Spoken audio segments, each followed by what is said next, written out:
What we're discussing now is design, and it's one of the tools we use to create the impression that it was made by a human in control. These principles are widely used and effective, which is the best part. For example, repeating a visual element or an object in multiple areas, symmetry, and so on. But there's another factor that's harder to explain and relates more to experience and intuition.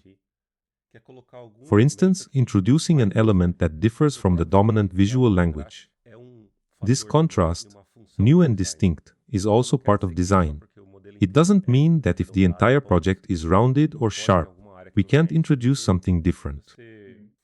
If we get a bit philosophical, none of this actually exists in these pieces of paper. Right? These papers bring a graphic language, but they're also an element in this universe.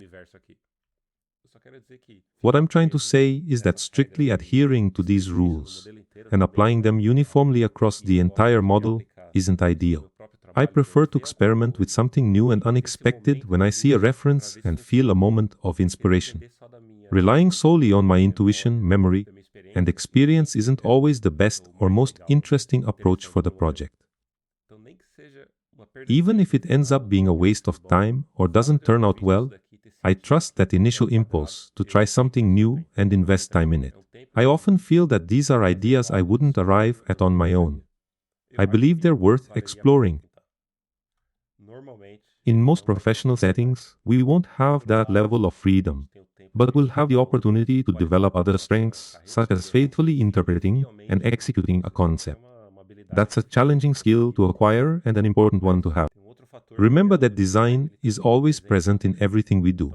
They may not ask us to create an element from scratch, but our ability to interpret concepts grows out of these kinds of explorations. If you never give yourself the freedom to experiment, it becomes much harder to create something compelling, even when you're working from an existing concept.